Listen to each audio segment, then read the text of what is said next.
Hey, Coach Hillary here. We're gonna do a full body kettlebell flow, and I'm gonna break it down for you how I would do it. However you want to do it. If you want to change it up, if you want to do one rep of each, that's fine. However you want to do it is up to you.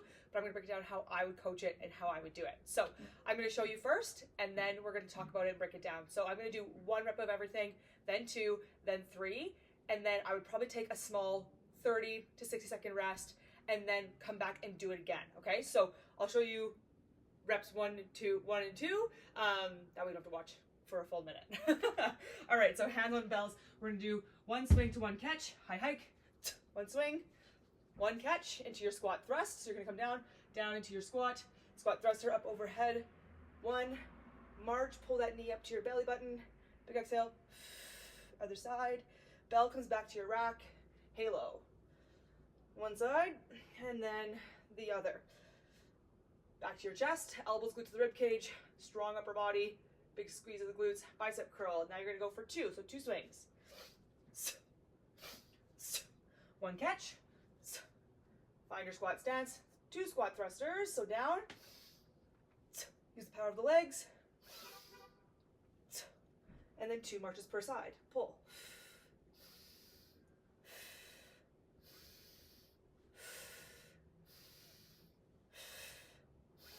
2 halos per side. Back to your rack, strong glutes, strong abs. Round 1, 2, and opposite. 1, 2, 2 bicep curls. Back down.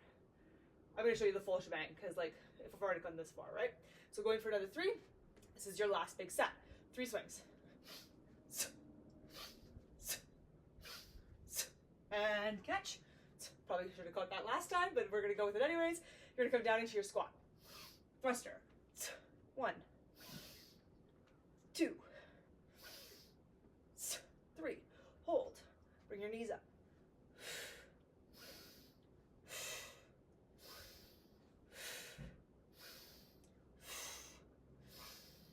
3, 3.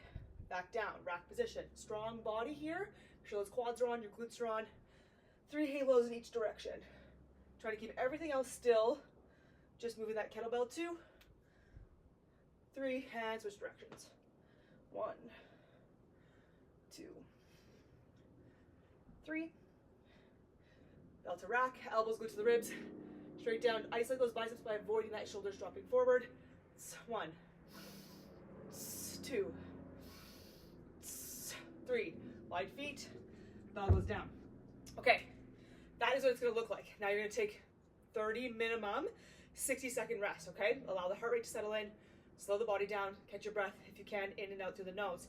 Now let's break it down. So swings, making sure that you are into a deep hike, pushing back that tailbone, loading into the hamstrings, that you are not squatting down, okay? We are sitting back. This is the hamstring back chain dominant movement, not a quad movement or a shoulder movement. It is all about the glutes. 1 swing, 1 catch.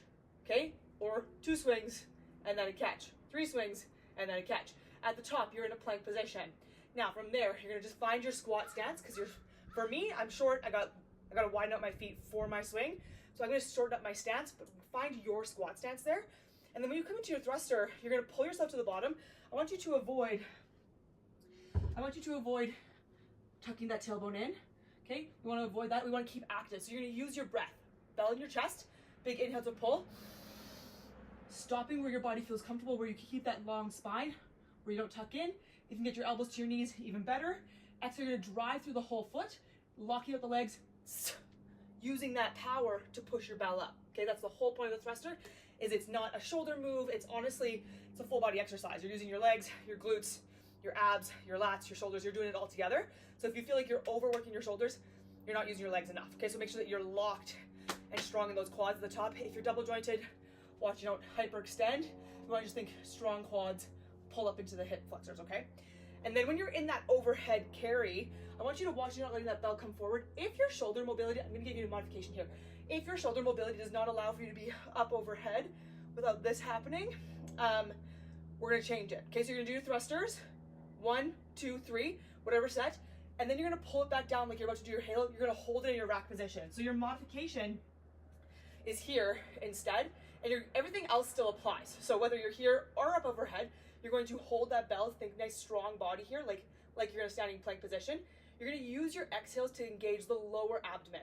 So I want you to think about closing off this section altogether as you pull. So as you pull up, you're pulling that knee, bracing the abs, tighten together. We're not sucking our belly button to our spine. We are engaging the abs, using that exhale to pull up through the hip flexor, close off the bottom of the abdomen right here. So I want you to really focus on that as you're bringing your bell up. So bells up to your chest, exhale, inhale to lower. You can use that exhale, you can be loud like I just was there, or think about exhaling through a straw. That's going to also help you engage lower. Okay, so when you put your foot down, I want you to feel your glutes activate. In your halos, the whole point is not to be here. Halos are meant to be a tricep as well as a shoulder, like scapular mobility exercise. So I want you to focus on keeping your core active. You'll notice it fires your core on, but you're gonna keep that bell as close to your head as you can, base of the skull all the way around, back into your rack position, okay? So you should keep that bell almost feeling it around your head the whole time until it's in your rack, and then same thing, opposite direction, okay? And then your bicep curls, biggest thing I see in bicep curls that I want you to just be mindful of is we drop in. We let our chest close off, get tight across the front of the chest. I want you to keep those shoulder blades pulled back, think wide collarbones, tits out, glutes are still active, and you're gonna keep those elbows pinned to your ribs, like there's literally a pin all the way through. If I were to hit an arrow from one elbow through the other, they should stay there, and then you're gonna do your bicep curls, okay? And then from there, wide feet, right back in, into your swing, okay? When you're done, safe set down as always, and that is your full body kettlebell flow. Again, make sure you get your rest as needed. Pick a bell that's gonna be appropriate for you and your current conditioning level, and next time you go to do this, see if you can challenge it. Can you go a little bit heavier for one set of this? Maybe go for 4 to 5 sets of this, and see how it goes for you. But that is your full body kettlebell flow for today.